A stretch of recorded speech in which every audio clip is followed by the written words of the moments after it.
Ooh, I do look scary. Hope you folks are doing well.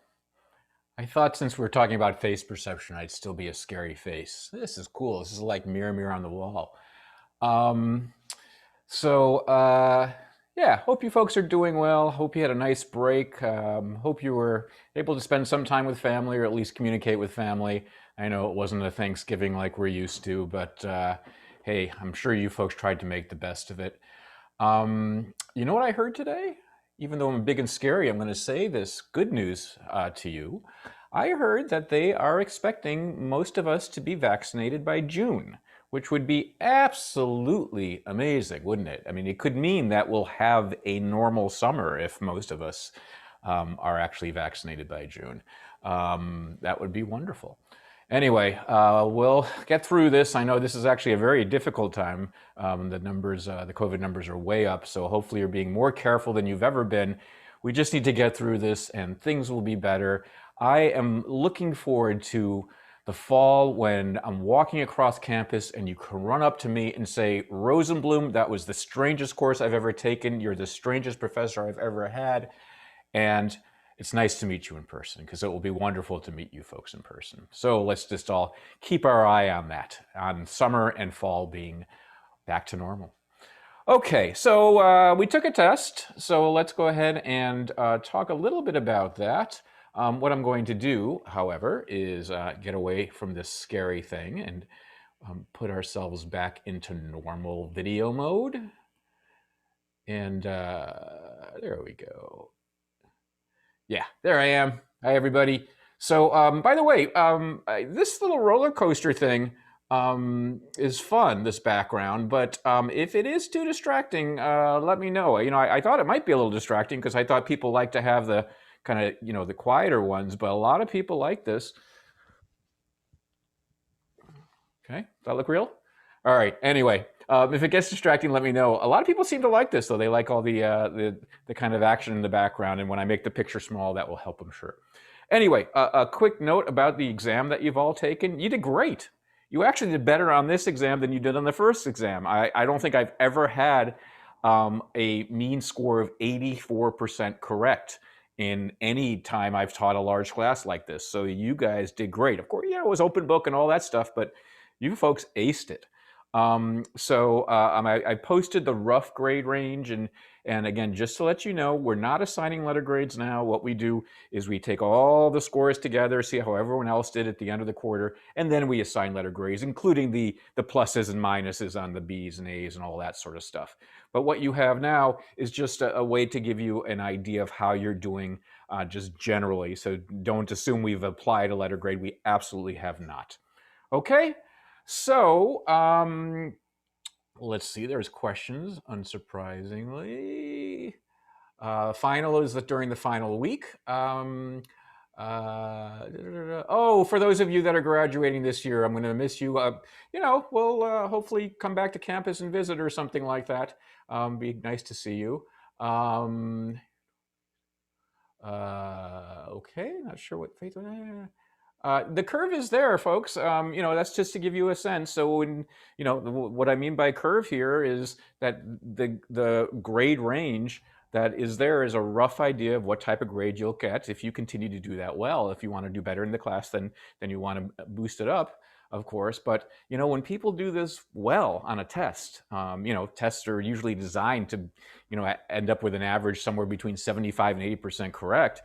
84% is great. So there's not really, you know, a curve that's going to be added to help more than what you're seeing right now. So yeah, you should be really proud of yourselves. And if you aren't proud of the score you got, then, you know, see your TA. You can go through the exam and learn what you got wrong.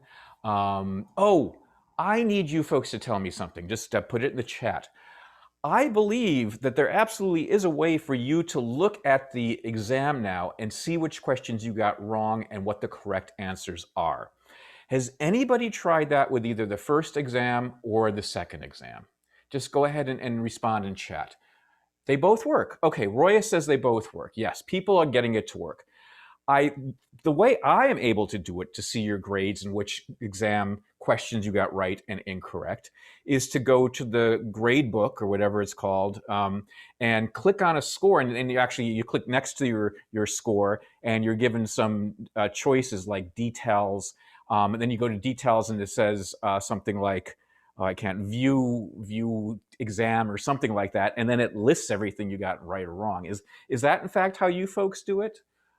If it just is it? I don't think you go back to the exam link. You go to the gradebook link. Is that correct? Can someone just tell me if that's how I do it to look at your grades? But how do you do it? Do you go to gradebook and do it? Yeah, same here. Okay, thank you, Roya. That's correct. Lisa, thank you very much. Okay, so that's how you do it. If you want to see what you got right and wrong, your TAs can help you with that, but you go to the gradebook, you click next to your score. It's going to give you some options, view details, and then from that page, I can't remember if it's view details or something like that. Let me just see. I actually wrote it down earlier, and I'm sure it's going to help some of you. So I will tell you right now. What it is. Hold on just a second. I just wrote the TAs how to do it, and it sounds like that's how it's done. Okay, sorry, just give me a second here. Okay, you go to, yes, view details, and then, at least the way I see it, view details, and then a window comes up and you can click on something called view attempts, and you only have one attempt for this exam. View attempts will give you the exam correct and incorrect. I'm pretty sure that's how it's done. That's how I do it with your exams. Sounds like that's how it's done. So that's how you can see what you got right and wrong. Okay, any other questions? Thank you for all the feedback. That helps me understand that this is how it's done. But any other questions about the exam? All right. Then let's go ahead and start learning. I'm going to share my screen with what we've been talking about, which is faces. And let's remind ourselves of the big picture here. So we've been talking about faces, and I love faces. Faces are one of my favorite subjects, partly because it's what we study in our lab to some degree. We study faces and speech perception and how those two things kind of intersect. But I've always been interested in faces, just kind of almost on a personal level. I love going to coffee shops and restaurants and just looking at people's faces, watching their expressions. And I think after I've read the literature on it, I think it's because so much information is conveyed in a face, including the expressions, including identity, including age and things like that. Potentially, there's information about health and reproductive potential and all that sort of stuff there. And for those purposes, I mean, because of that, because faces provide so much information, are so important to us evolutionarily, right? We've developed brains that are really good at picking out facial information.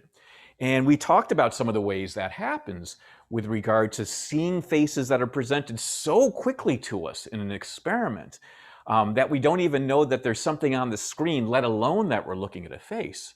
But still, we can do things like integrate identity information, the identity of a face, and integrate the expression of a face. That can have an influence on things. Those expressions can actually influence our own expressions in interesting ways.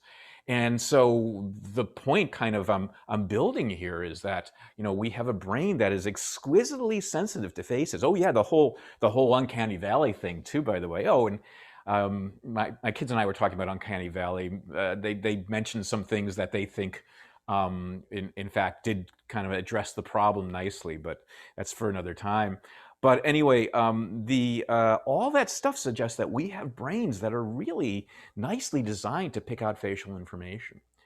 In fact, we do so in a way that sometimes maybe we're a little uneasy with. And that's what we were just leaving off our discussion with, which is the idea that we do make assumptions about people's personality from faces. We do it very quickly, and we will stick with that impression, that personality, group of traits as associated with a person until we're proven otherwise.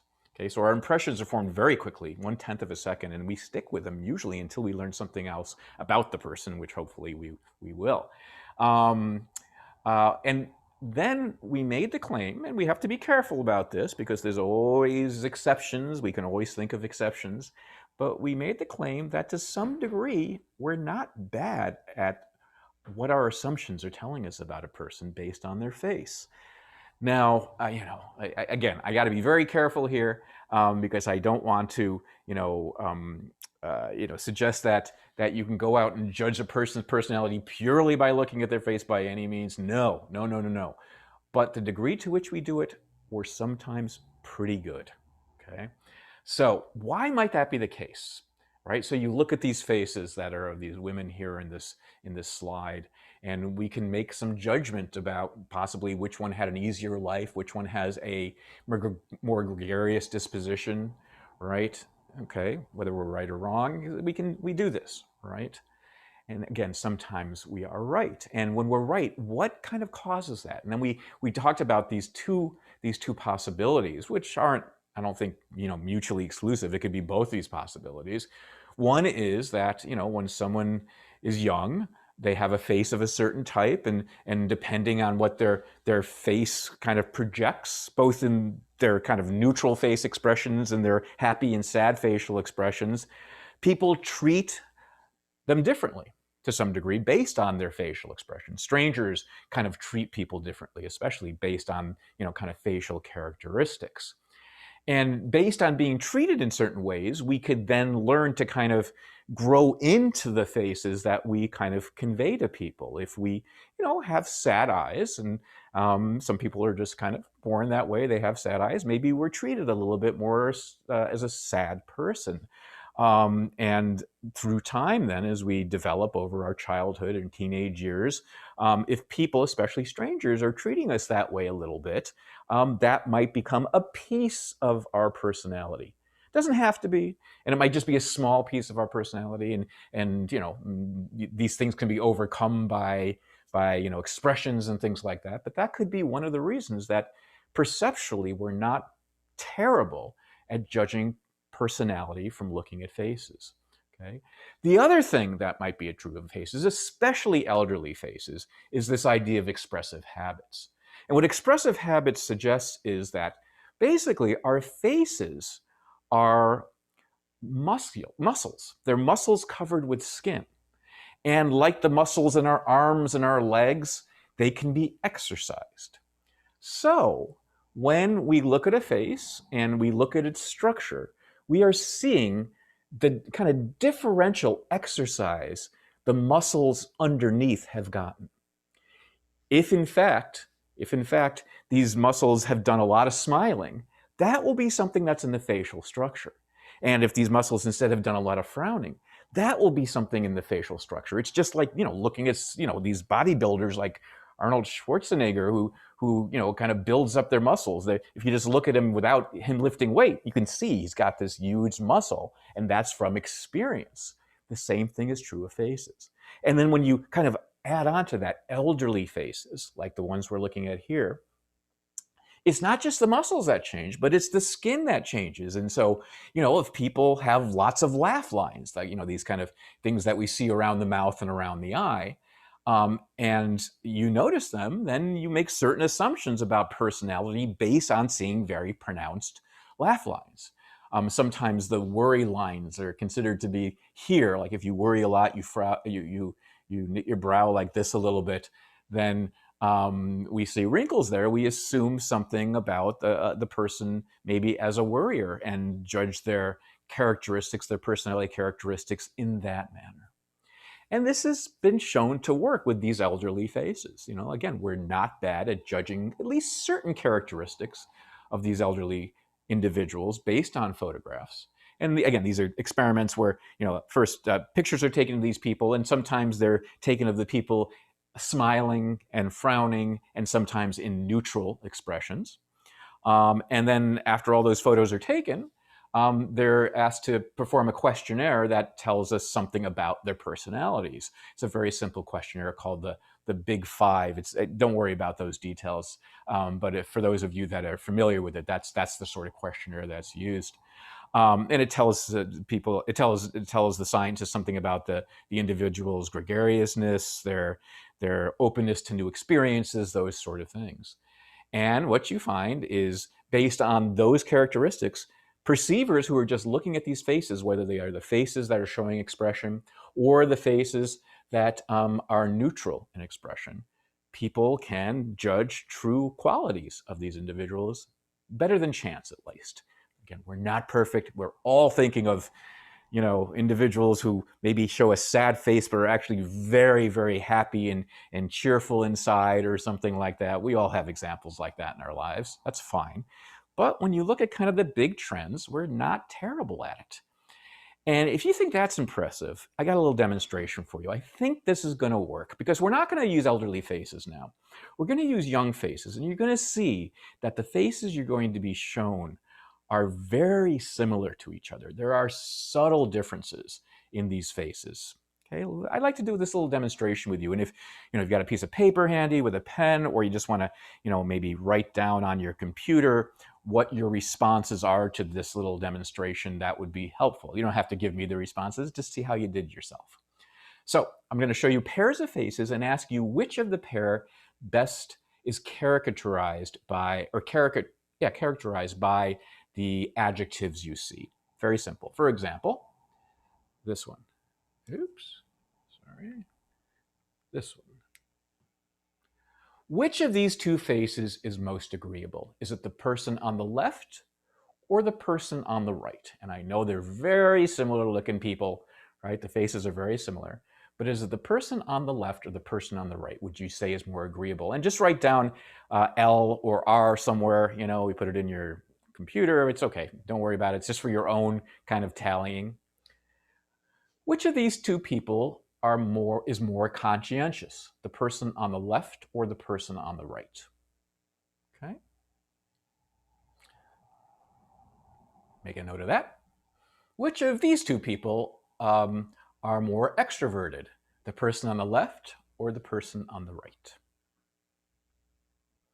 I know, very similar. It's hard to judge these things, but just, what's your first impression? I have a very clear first impression of which one might be more extroverted.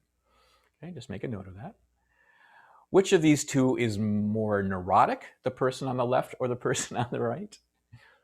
I have a good, surprisingly, I think I could answer this one too. Just make your best guess. I know these are difficult things.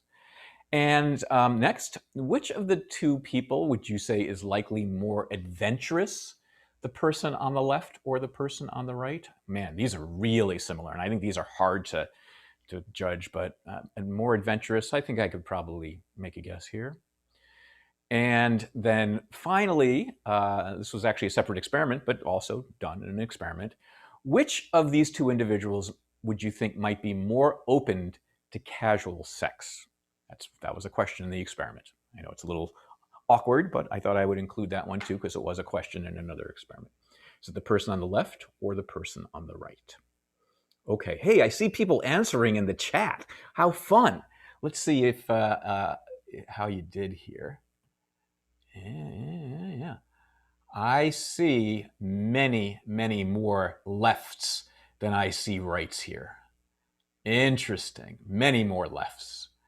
And in fact, that is the correct response. Now, what I mean by correct, we'll be very careful of here, but this is what we're talking about. These are younger faces, clearly, and this is the big five, actually. This is a test that social personality psychologists use to try to characterize a person's personality, try to say this is what we need so we can know what type of person they are.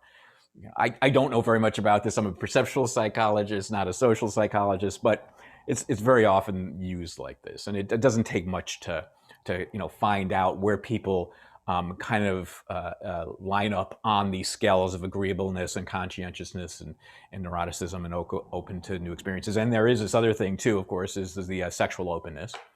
And here you see male faces, not just female faces, but here's how these faces were made. So let's just look at one of these. Let's look at agreeableness up on top there, and let's look at the female faces, the ones that we saw when we were trying this demonstration by ourselves. They do look very similar. And if you look at them carefully, if you look at them closely, you might notice something else about them. These are faces that are actually not of real individual people. They are faces that are composites of multiple people. Each of them are composites of multiple people. And if you look carefully at it, you can kind of see the image gets a little kind of fuzzy around where the hair and the neck is and stuff like that. That's one of the kind of the, byproducts of doing it like they did it in the experiment. Here's what they did.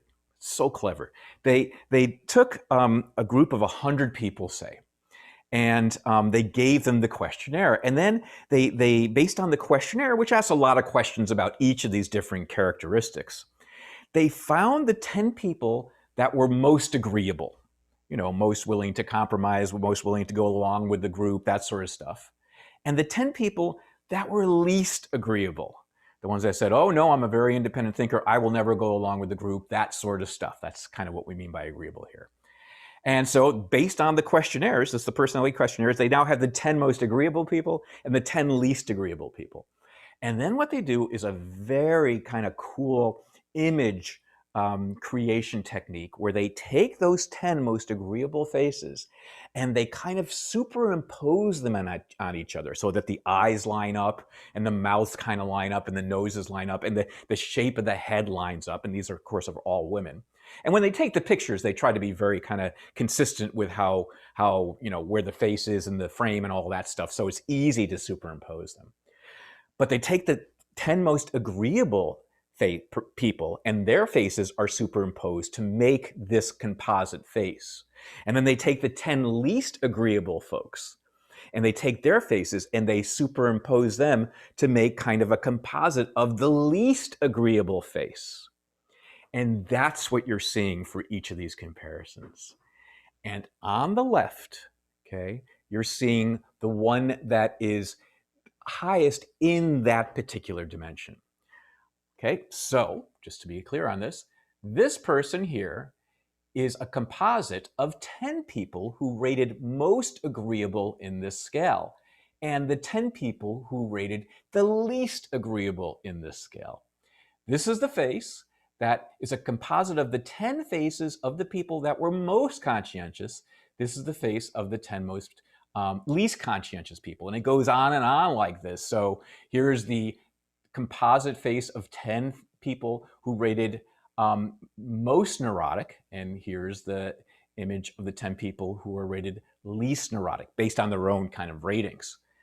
And so the answer, when I said there's a right answer, these are the most agreeable, most conscientious, most extroverted and neurotic and open to experience. And it's also true of this too, sexually openness. These are composite faces of the 10 people who most typify each of these personality dimensions. Isn't that cool? I think it's just so cool because what they're doing basically is they're saying, without making any assumptions about, they're getting rid of anything like wrinkles and the faces are very neutral and the faces are all of people, probably between the ages of 18 and 20 or something like that. These are probably just undergraduates they're using here. And they're superimposing them. So they're kind of building up an average extroverted face, most extroverted face, and an average least extroverted face, and asking people if they can recognize them.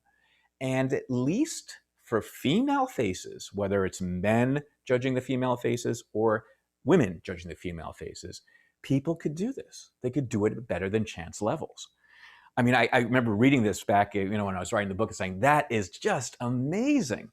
Because, we don't have these kind of characteristic, laugh lines and kind of pronounced wrinkles and kind of, pronounced musculature under the skin, right? These are all very homogenized faces. There really is very little difference. And people do find it difficult. But when asked to just make their best guess, they do better than chance. Now, a couple of things I should say here. This doesn't work as well with male faces for whatever reason. Okay, it works on some dimensions, but not others. I can't remember offhand. The book might fill that in a little bit for you. It always seems to work better with female faces for whatever reason. But also, it is the case that men and women can judge those female faces at better than chance levels to determine something about personality in these really homogenized, very, very plain, subtly different faces, which is just amazing. Okay. A couple of other things I wanted to say about facial characteristics, especially as it relates to, I think, this idea of expressive habits. So let me just go through this again. People get a little confused about this. Really, what expressive habits mean is that the more you smile, the more it's going to have specific changes on your facial structure. The more you frown, the more your face is going to kind of, be affected by frowns, and that's going to have a different effect on your facial structure. That's just what expressive habits mean. Somebody who has a, kind of a very happy life and is very gregarious, maybe, spends a lot of time laughing, spends a lot of time smiling at people, they're going to end up with a different facial structure than somebody who's not like that. Okay. It's going to be subtle differences, but basically this comes from these expressive habits, which is just you're exercising your smile muscles more in one hand, in one case, or maybe exercising your worry muscles, your frowny muscles, whatever, more in the other case. And that is going to have an influence on your facial structure, regardless of what's facial expression you're making at any one time. If that's the case, it makes an interesting prediction. It makes the prediction that if two people are together a lot and do a lot of smiling together or a lot of frowning together, as long as they're empathetic to each other, as long as they're, are engaged with each other over long periods of time, then their faces should grow to look like each other over time. You know where I'm going with this, don't you? Spouses. Do spouses look alike? So, as it turns out, the answer is it depends. So, if you go to www.spousesthatlookalike.com, you'll see tons of couples that look alike. That's where I got this image. My gosh, they might be siblings. Who knows? No, they're not siblings. They are just, two people that look very much alike. And there's a lot that goes into that, right? Diet goes into it. Very often we tend to mate with people in our, well, not necessarily in Southern California, but in other places in the world, people tend to mate within their ethnicity. Wonderfully, that now is kind of branching out and not as much of a case as it used to be. But that would also, have an influence of how spouses might look like each other. But what these researchers were interested in is whether spouses look more like each other over time. So they would get wedding pictures from these individuals. So when they were in their 20s or 30s, when they got married, right? And then they would get pictures of them in their 60s and 70s to see if, in fact, based on other people's judgments, if they ended up looking more like each other over the years than they did when they were starting out in their relationship. And what they found was, again, it depends.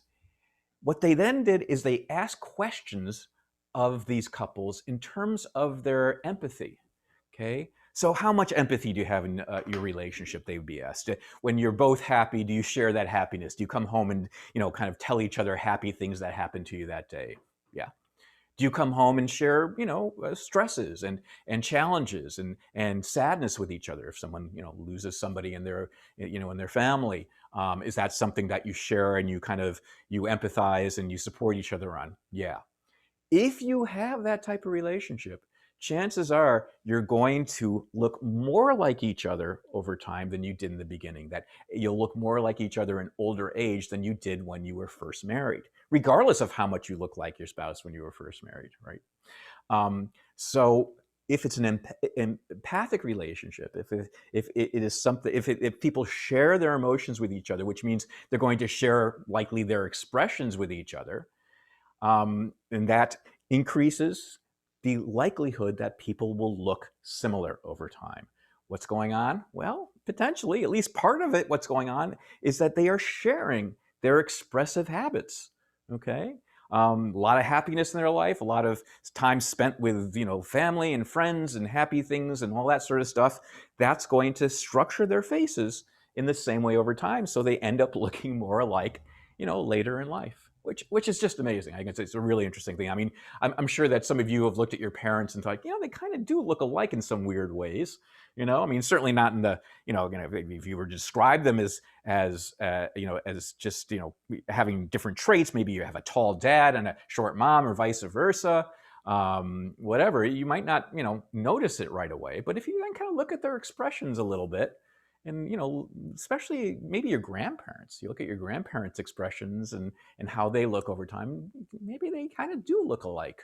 Okay, I think we've maybe noticed this sometimes. People in relationships sometimes do look alike, but this happens to increase more over time, so it works into old age, especially if it's an empathetic relationship between the individuals. If it's not that type of relationship, and there's a lot of independence where they don't spend a lot of time together, or they're not very supportive, and certainly there are relationships that do go into old age that are like this, there's less convergence in appearance, less convergence in facial appearance.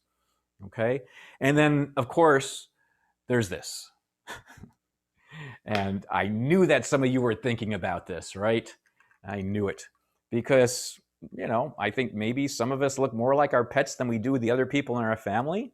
I know I look like, you met Max the dog. Max looks just like me, but it's because I think he wants to look like me. But I'm kidding. But we've all, looked at people and their pets and thought, yeah, maybe they do look alike. Is there that sort of thing with regard to doggies? Well, to be quite honest, I have not kept up with this literature. I don't know if there is now evidence that that is the case. I was really hoping to put something like that in the book, but I read through the literature, and here's what I found. That people can be predictable when it comes to the type of dog they'll own, okay? But that does not seem to be based on any sort of similarity in appearance. So what do I mean by this? The researchers went to a doggy park and they took pictures of people's faces and then took pictures of their doggies' faces, and then asked people, and then separated them so no one knew which doggy was paired with which owner. But then asked people, okay, go ahead and pair the doggy with their owners, and say there's 10 owners and 10 doggies, and guess what? People can do it. People can do that to some degree. They're not perfect at it, but they're better than chance. They can do that. Say, this guy looks like the golden retriever owner. This guy looks like the Chihuahua owner. This guy looks like the pit bull owner. This guy looks like the Bichon Frise owner. They can do that. But when it comes to trying to match them based on facial characteristics, so, okay, go ahead now and tell us, do the same matching thing, but do it based on the dogs and the dogs' faces and the people's faces, it doesn't seem to really work, okay? So when I wrote the book, at least, there was no evidence that we look like our pets, despite what you're seeing here. I think these are just adorable examples. I think it's from a pet food advertisement or something like that. But the idea that either we grow to look like our pets or our pets grow to look like us, at least the last time I looked, which was probably about, 7, 8 years ago, I don't think there was good evidence of that. Maybe it's changed, but it might be worth looking at again. Okay, let's take some questions, and then we will go ahead and do a polling test question. All right. All right. Oh, great questions. Okay. Ali Mirza asks, would people with autism be able to distinguish between the faces? And I assume you mean the faces that I showed that were very similar in personality. That's a really good question. And I'll have to be completely honest again here, in that I don't know about autism and being able to evaluate personality. I mean, certainly, if someone has severe autism, they're going to have a lot of trouble doing that. But there is a lot of research that suggests that individuals with autism have trouble extracting out expression from faces the way that people that are not on the spectrum do. So that much I'm very aware of. They don't seem to use facial information in the same way that non-autistic individuals do. Whether they can pick out personality from faces, I assume what you're meaning here is maybe not just autistic individuals, because I think it would be hard for them to be in the experiment if they're severely autistic, but maybe people with Asperger's who are on kind of not so extreme parts of the spectrum. Would they be able to perform this task? That's a really good question, and I don't know the answer. It's something to look into. You can look at the reference in the book that discusses this experiment where the faces were kind of composites of the 10 most extroverted and least extroverted people, and see if anyone who's interested in autism has followed that up. If not, there's your dissertation. All right, Marshall. Oh, Marshall, I'm sorry, you got every single one wrong. That doesn't mean you're autistic or anything, Marshall. These are hard ones. Not everyone gets these right, so I would not worry about that. So can you know a happier couple if they look more alike? Well, What I think, Batul, that that study does suggest about the couples is you can probably tell something about the empathy between the couple a little bit. I mean, you know, there's a lot that goes into this.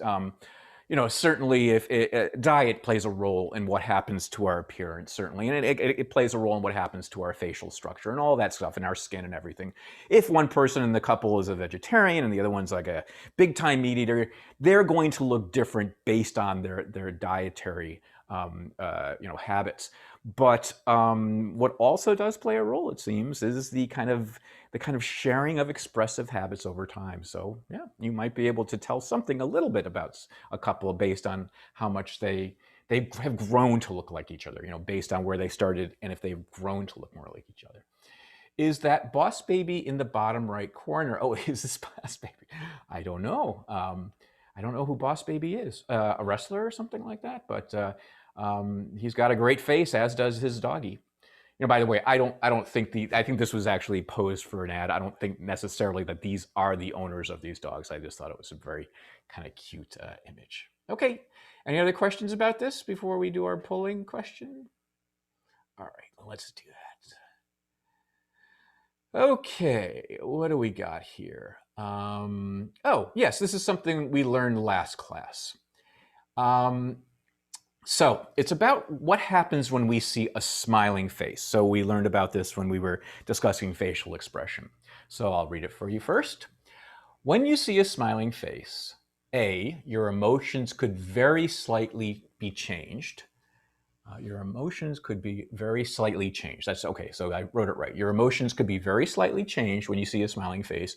B, you very subtly imitate that face with your own. C, your smile-related muscles are activated. Or D, all of the above.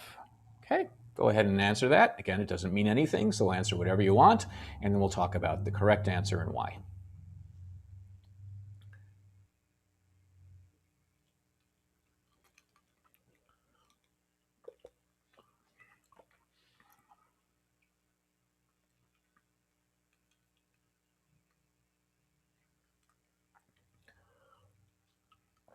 You guys are doing great. Give you another 15 seconds or so.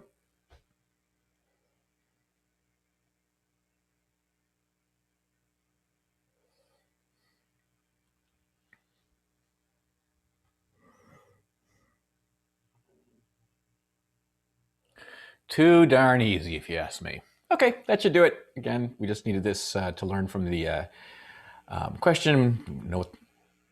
Nothing's being truly evaluated here, and here's the results. The correct answer is D, all of the above. 90% of you got that right. So it is true that when you look at a smiling face, okay, your emotions do subtly and for a short time get elevated just a tiny bit. And I was very careful not to say that you should go online and pay to see smiley faces or something, because I think there are programs that, you know, kind of put you through a series of smiley faces at different speeds and it's supposed to make you happier.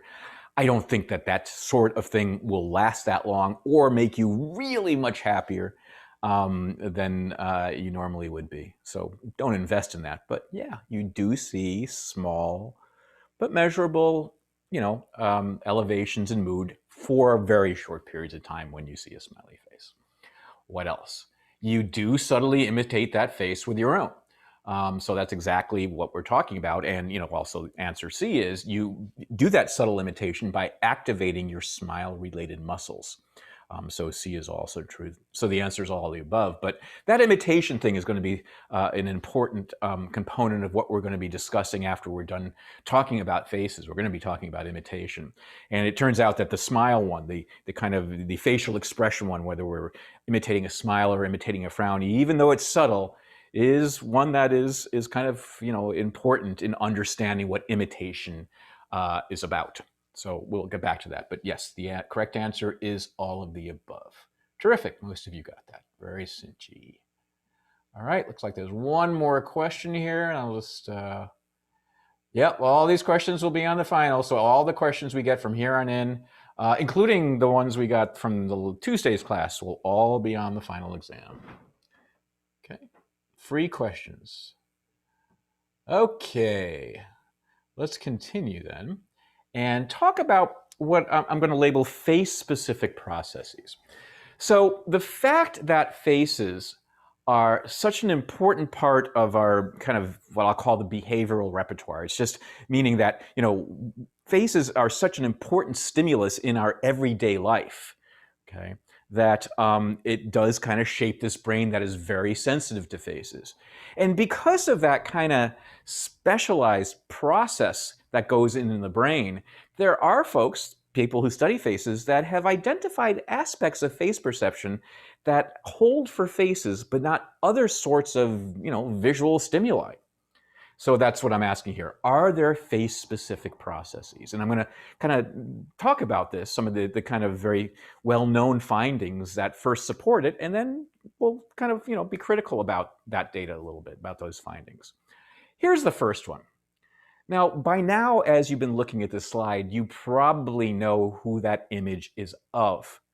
That's upside down. But you probably didn't get it right away, I would bet. It probably took you a few seconds. Versus when we see that image upright, we know exactly who it is right away, right? And this is a very well-known, very well replicated sort of effect that exists in the face perception research. It's called the facial inversion effect. And it seems to be the case that when a face is inverted, it's disproportionately hard to recognize who that face is of relative to when other images are inverted of, say, airplanes or houses or doggies or something like that. Okay? And, certainly you know who this is, but boy, when we see it upright, that identity flies out, right? Other things like, the expression, the age, and all that sort of stuff flies out at us. We seem to be really, really sensitive to faces, but really what we're talking about here is upright faces. Our specialization, if we have one, our kind of super abilities with faces really have to do with upright faces. We're not great with upside down faces. But what this facial inversion effect says is that turning a face upside down makes it disproportionately harder to recognize. Inversion inhibits face recognition disproportionately. When I mean disproportionately, what I'm saying is if you take a picture of a doggy, if you take a picture of an airplane or a house or something like that, this ability to recognize it upside down isn't that much worse than the ability to recognize it right side up. It seems that when we invert faces, it makes it so much harder, disproportionately harder to recognize. Why is that? Well, the idea is that there's a special set of processes in the brain for faces when it comes to upright faces. What are those processes like? And this is, I think, a very, I don't know how accepted the theory is, but it's an important theory. It's a prominent theory of why this occurs. And it is this. When we look at faces, and only faces, we're doing two types of analyses on the image. We're looking at the features. We look at the features, the eyes, the smile, the nose, the shape of the face, maybe the hairline. And we look at the relationship of those features to each other. How far apart the eyes are. How far down the nose is, say, from the eyes. How much of the mouth takes up the lower part of the face, and how low is the mouth relative to the nose and the eyes and the hairline, in fact. Okay. So the idea is that we're looking at the features and we're looking at the configuration of the features. And those separate processes, those kind of parallel processes occur in the brain when we look at faces and only faces. Especially when it comes to that configural information. When you look at a picture of a doggy, when you look at a picture of an airplane, you recognize that it is thought feature by feature. The doggy's eyes, the doggy's nose, the airplane's propeller or cockpit, the windows, that sort of thing. We don't really recognize it in a configural manner, at least not to the extent that we do with faces. So that it makes our ability to recognize faces, to recognize expression, to recognize things like age, attractiveness, all that stuff, that much more efficient. the dual sets of processes here, the featural processing we do and the configuration of those features that we also process, allows for face recognition to be that much more efficient. Okay? Again, when we look at other images that are not human faces, we don't do this configural analysis. Okay? That's what is thought to occur. That's what is thought that makes face perception so efficient, so quick, so quick and efficient that we can perceive faces without being consciously aware. Our brain just can pick out this information even if we don't know we're looking at a face, and it does so by virtue of being able to do both types of analyses, especially that configural one is not applied to things like doggies. Okay, there's an old dog of mine, Marley, who I had years ago. And he was a cute dog. Everyone loved Marley. They thought he was the most adorable little Cocker Spaniel in the world. But, that doesn't mean just because they thought he was cute that their brain was doing the same type of configural analysis you do with Hillary Clinton's face here. Okay, we're able to recognize dogs feature by feature, so that this is the basis of the inversion effect.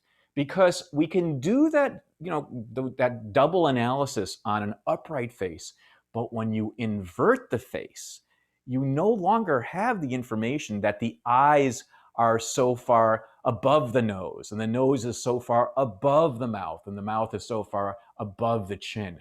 That information gets wiped out.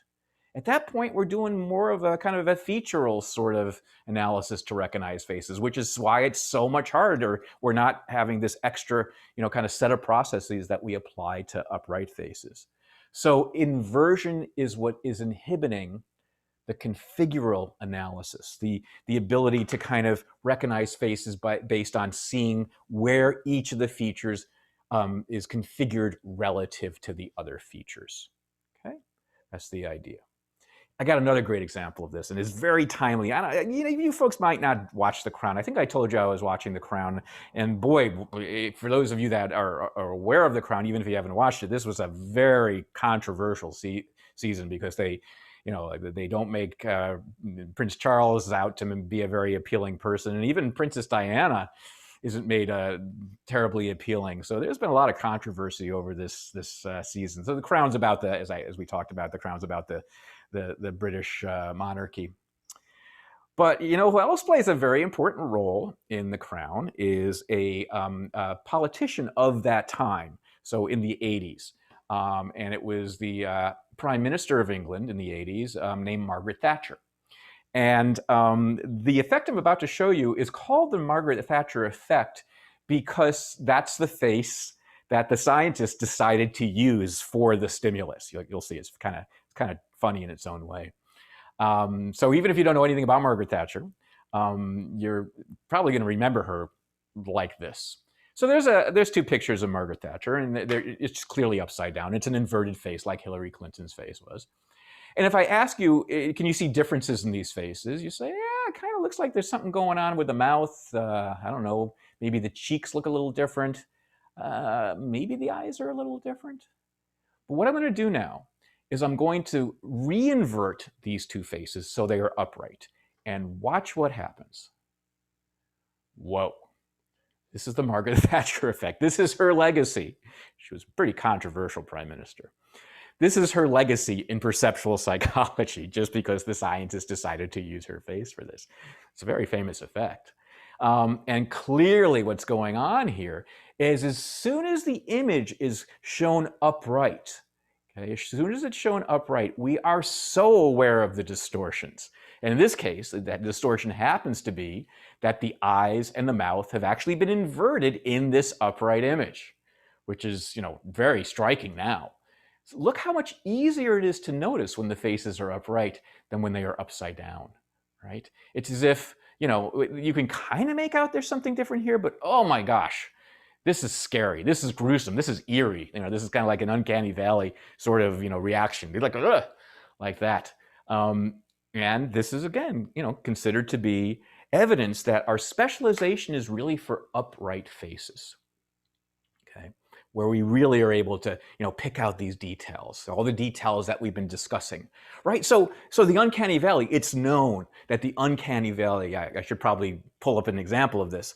It's harder to traverse, to make a convincing animated or graphic animation sort of face if the face is seen upright. When the face is upside down, it's easier to kind of traverse the uncanny valley. It's easier to fool people into thinking they're looking at a real face. The face does not seem nearly as scary when it's upside down.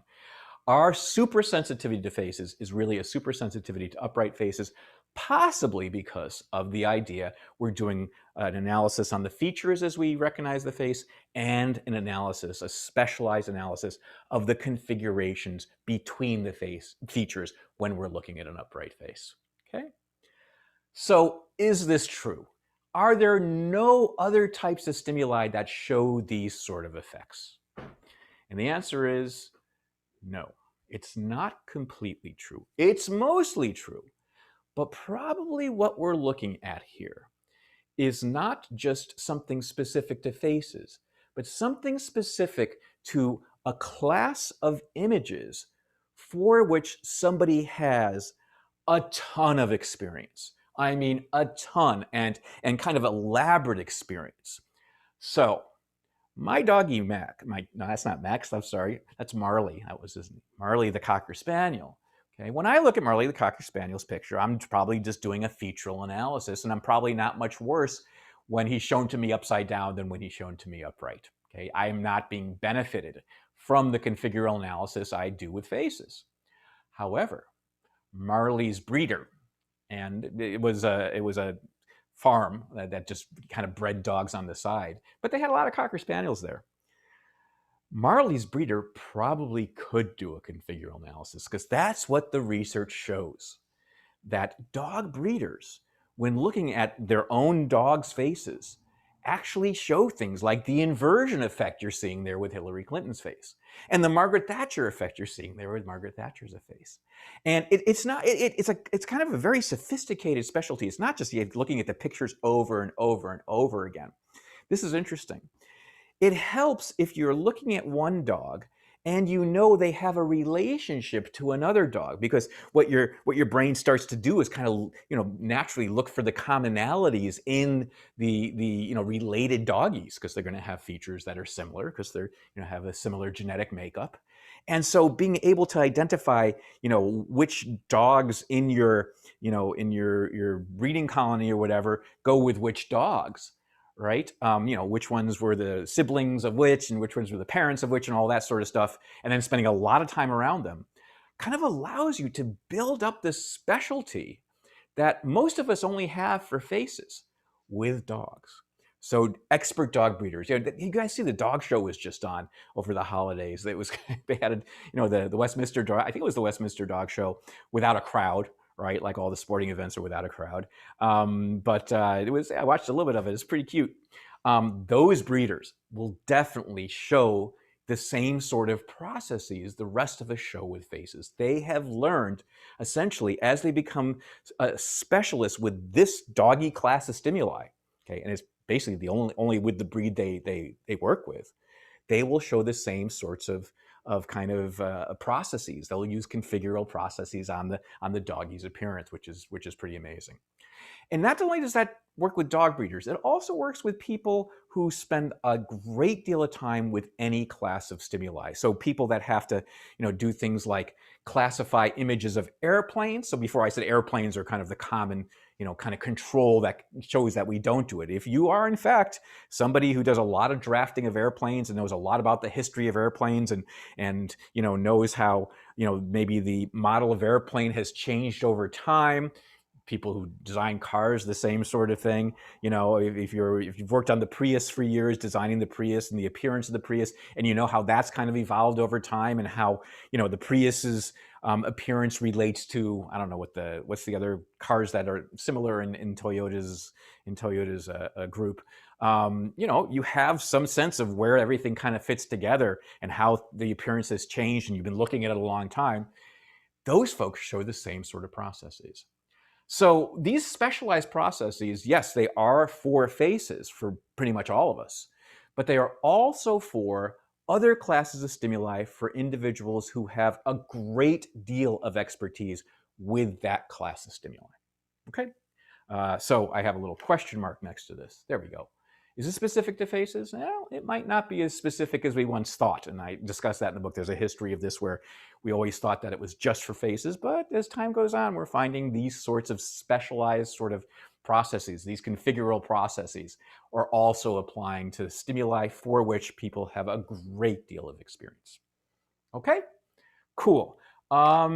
We have to continue. Well, I can answer questions, but this ends the face perception lecture. We're going to get into imitation in just a second. I can answer questions, but I don't want to do the polling question until we do a little bit more, so I can make sure I get to the polling question content.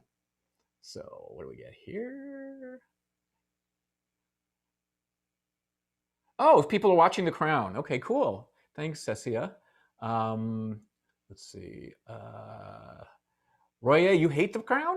Okay, that's fine. I thought it was a good season. I can understand the controversy, but I thought it was a good season. Alexa thinks it's nightmare fuel. I don't know if that's about The Crown or Margaret Thatcher's face. That's kind of scary, Margaret Thatcher's face. And then Alexa, I think, has an example, kind of like an owner of two of the same breed can tell the difference between the two dogs, but strangers say that they look the same. Exactly, it's that type of thing, Alexa, with dog breeders. Yep. Finals not cumulative, not the slough. Okay, Roya doesn't like Margaret Thatcher. I know, it's scary. It's scary. All right, thank you for the questions. Let's continue our lecture though, because the next polling question I have is actually on the next stuff. And so we will end our lecture of faces. Oops. Cool. Whoa. Okay, I guess the sharing ended too. But I will switch this and talk about imitation. I think this is going to be fine. Okay. Well, this is another one of my... Yeah, I have too many favorite topics, don't I? All right.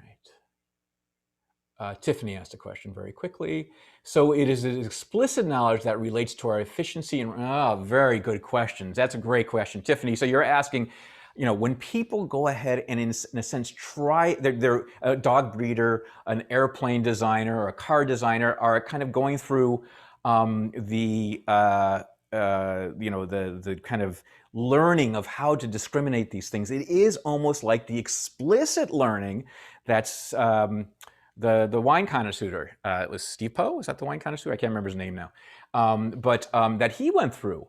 And so does explicit learning allow for there to be new processes brought in this case? That's a really good question, because the face learning we do, as we develop when we're kids, and we're really almost born with to some degree, doesn't involve that explicit learning. But does the explicit learning that a dog breeder might do, does that add to the ability to use these specialized configurable processes? That's a great dissertation, Tiffany. Great dissertation. Okay, so yeah, Batul says I have too many favorite topics, so the whole class is my favorite topic. Yeah, especially when it's about me. All right, let's go ahead and do my other favorite topic, which is imitating. And this was really nice, just so you know, when I was writing the book, this literature got really, really important very, very quickly. And I'm going to talk a little bit about the history of this research area. But the idea here is that we never quite realized how important imitation is to everything we do. I think this is the right slide. Let me just say, oh, hold on a second. No, okay, hold on, just give me a quick second here. And I'm going to find the right slide of my notes. There it is. Perfect. Okay.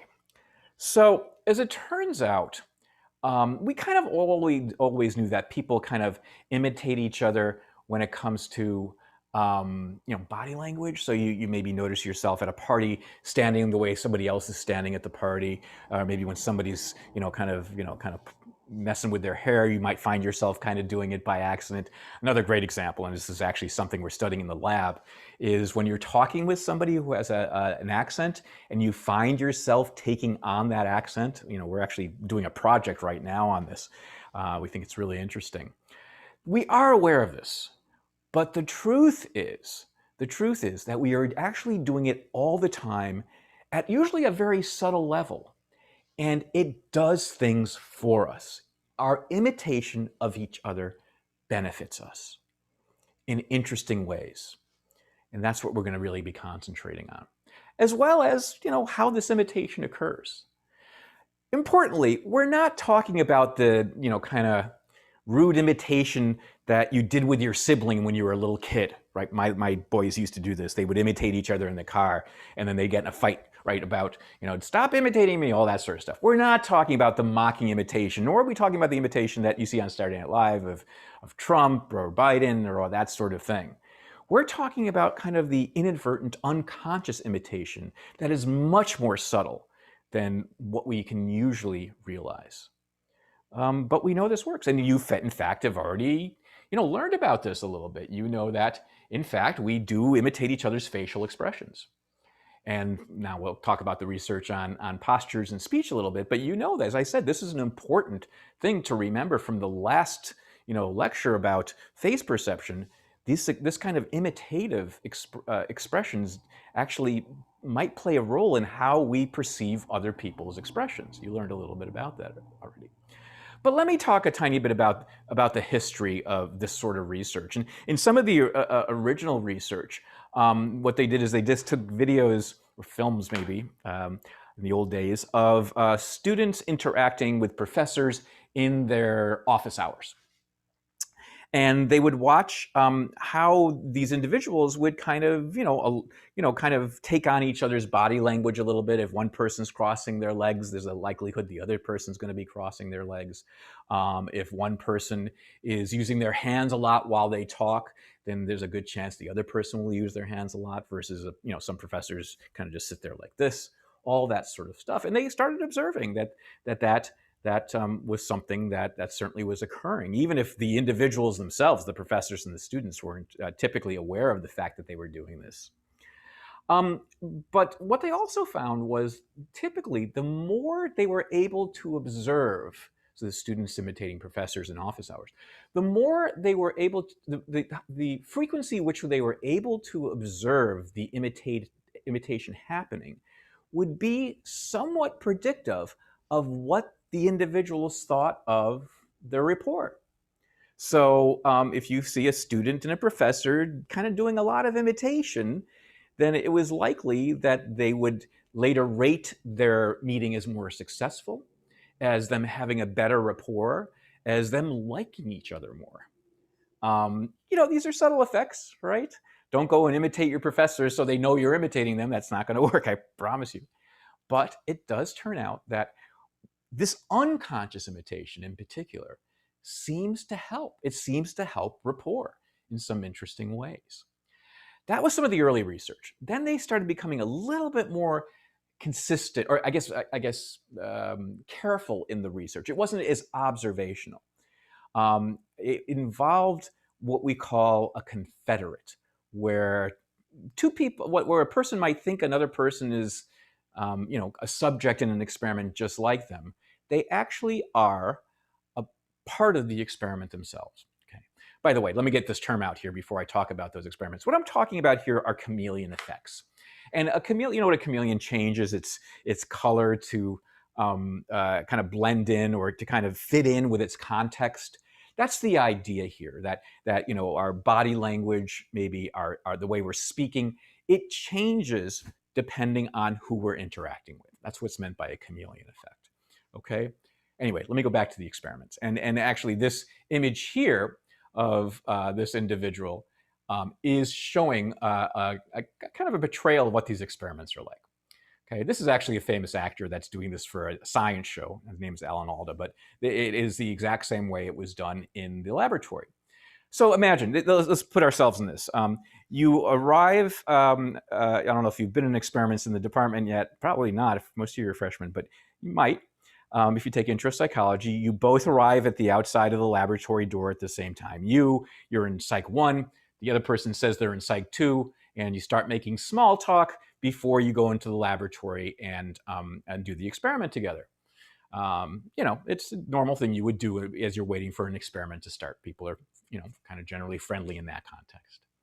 And then you go into the experimental room, and you are both given kind of a stack of paper that has images on them. And what you do is, your job is to describe the image you have, that you currently have in front of you, the top one on the stack, to the other person, so that they would then be able to draw it if they had to. And, it's a detailed image of, say, a street scene, or maybe a party, or maybe something at the zoo. And you would say, okay, here it is. It's on the left side, there's a cage with a zebra there, and a child is looking at the zebra. Okay. And then in the middle, I see it's a giraffe, on and on like that. And the other person would be listening. Okay. Here's the deal. The other person, who you thought was just a subject in the experiment, they told you that they were in another intro psychology course, which is why they're there. They were lying. All right, I mean, we don't lie a lot, but in this case, they're lying to you. They're actually, they're an undergraduate probably. They are a researcher in the laboratory that probably is a junior, senior, and is not in intro psychology. They are in on the experiment. They are what's called a confederate of the experiment. There's that term I used before. And what the confederate's going to do is something really interesting.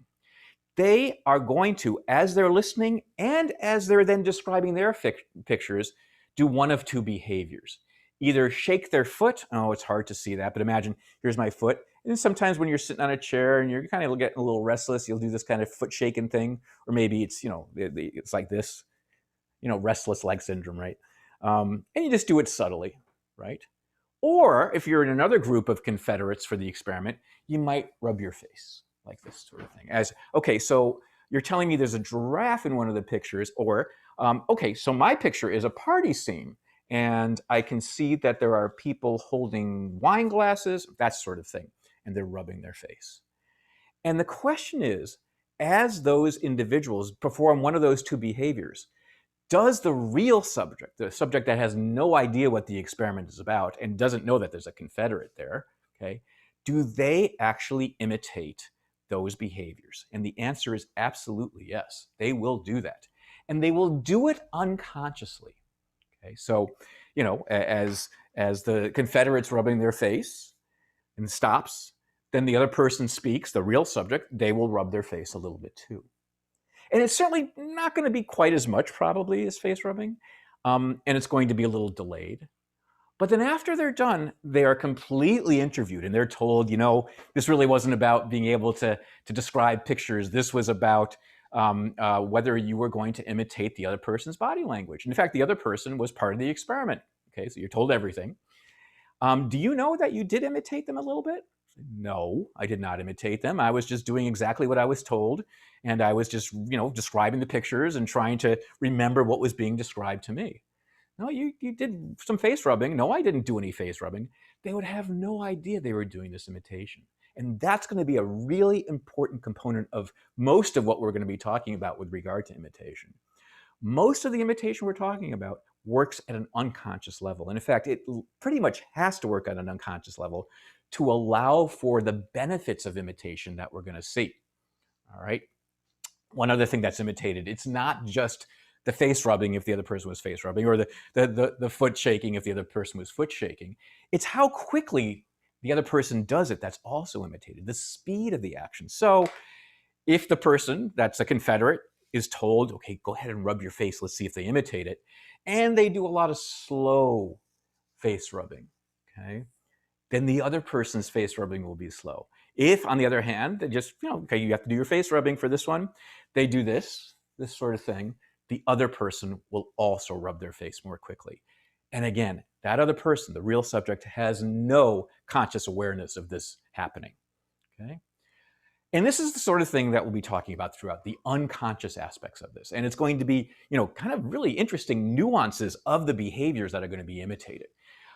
Just to kind of fill in some more here, there's evidence that in this context, interacting with somebody who's maybe breathing a little bit faster for whatever reason, maybe they just came in from, walking around the campus and they're just catching their breath a little bit.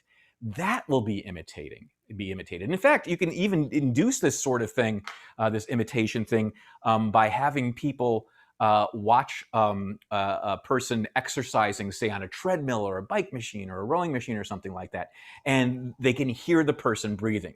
So the job is to maybe count footsteps. So, as a cover story, as there is for so much of this research. Here I am, I'm a real naive subject, and I'm told to watch a video of somebody jogging on a treadmill and count the footsteps. Okay, and maybe I have a counter, like that sort of thing, or maybe I'm just marking them down or just counting in my head. At the same time, I am being monitored, through a number of, very simple little devices that can, in fact, measure my breathing rate. Okay, and this is, I can't remember what the cover story is for that, but people don't think it has anything to do with what they're actually performing with the footstep counting of the runner. What you find is that the person who is watching the runner, their breathing will start to increase a little bit, like the runner's breathing has increased because they're exercising. So even things as unconscious as breathing are imitated. And another thing I think some of you are going to find very interesting, certainly I do because of my wife's profession. My wife is a therapist, and she works with eating disordered patients. And I'm sure many of you know that this is a real problem, especially in Southern California. There's a lot of issues with eating disorders and that sort of thing. It's actually all over the world, but here in Southern California, it's well known. And she deals with pretty severely ill patients. Sometimes people have to be hospitalized because their eating disorder is so dramatic. And if somebody has to be hospitalized and they go to an eating disorder clinic, they have to be very careful about whether they're going to let these patients, these eating disorder patients, eat together. Because what seems to occur is they will imitate each other's eating behavior. And in that context, because these are individuals who are very concerned, often if we're talking about anorexia, if they're very concerned about their weight, they won't eat much, and that induces other people around them not to eat much. And this works, this is an issue for eating disorder patients that are in a clinic together. It's a very well-known thing. And even if they're not hospitalized, if they're in an outpatient clinic and then they leave the outpatient clinic and go have a dinner together, they have to be very, very careful. And they're told about this, be careful if you're eating with other people that have eating disorders. Be careful not to, try, to resist the idea, the imitation, the natural imitation that comes. But it's not just that. I mean, it happens, just between friends that don't have eating disorders when they're, sitting down at a dinner table. Eating amounts to some degree are matched. So it's not going to completely match. If somebody typically has a huge appetite and eats a lot, and somebody, typically has a less of an appetite and eats a little bit, they're not going to, completely match each other's eating amount. The person who's eating more, who usually eats more, might eat a little less than usual, and the person who usually eats very little will eat a little bit more than usual. So again, the imitations are subtle. And for that case, at least, when you're interacting with friends over a meal or something like that, it is very unconscious. Interestingly, though, and the book talks a little bit more about this. I'm not going to spend too much time. It must be human actions that are imitated. This is really interesting. There is some research to suggest that if you were watching a video, like the running video, let's stick with the running video. I think this will work fine. Your breathing will increase if you see a human being running and hearing their breathing. If, on the other hand, you see a robot, fairly, clearly a robot, but with legs and arms, and they're shown running, and they actually have robots that can do this now. But even if it were an animation or something like that, you wouldn't do that imitative breathing. Okay, and here's where it gets really interesting. If in fact it's someone depicted to be a human, but is animated and doesn't cross the uncanny valley into real likeness, if they are seen uncanny, okay, because they're animated, you don't do it. You don't do the imitation. You don't do the imitation unless you're convinced it is a real person. And there's the interesting theories, for those of you that are interested in the uncanny valley, there are interesting theories about possibly one way that we become sensitive to images is through this kind of inadvertent, unconscious imitation that we do. It kind of goes beyond very much what detail I want to talk about. If you're interested in this, though, and I think probably some of you are interested in the uncanny valley, look in the book about that. I think it's a really interesting research question. Okay, now we can, I think, do our polling question. Let's see if there's any questions from you folks in chat first.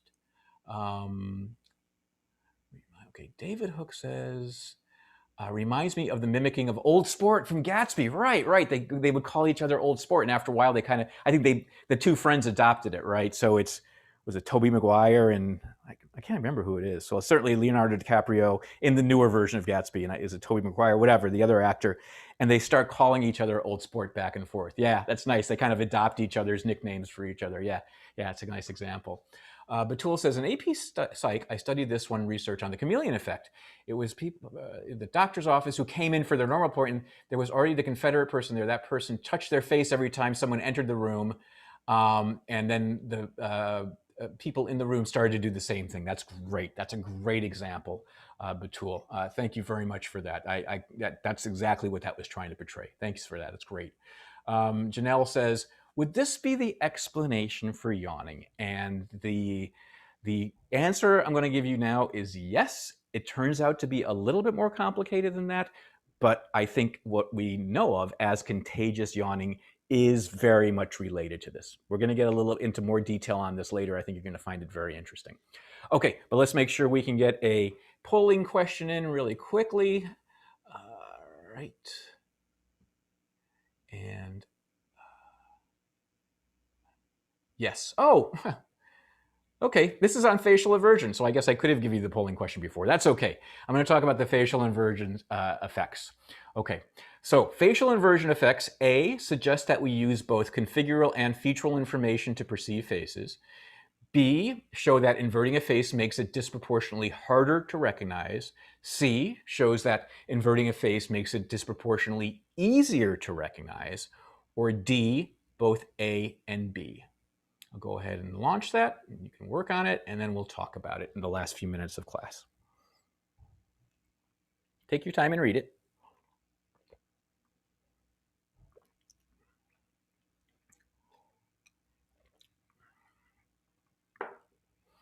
You're doing great.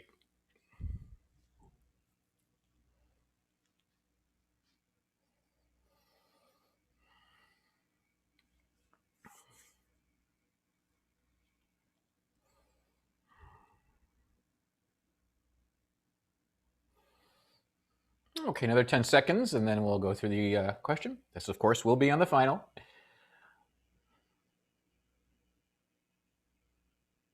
All right. 96% of you got this one correct. You did great. Okay, so yes, the facial inversion effect does suggest that we use both configural, right, the configuration between the features, the spatial configuration between the features, and featural information when we look at upright faces. It also shows that when we invert a face, it is disproportionately harder to recognize, right? So both A and B are true. C is not true. We don't recognize faces better when they are upside down. We recognize them much better when they are upright. So the correct answer is both A and B. Okay, terrific. That's it for today's class. What is today? Today's Tuesday. Okay, I'll see you Thursday. I always forget the day of the week. All right. Take care, everybody.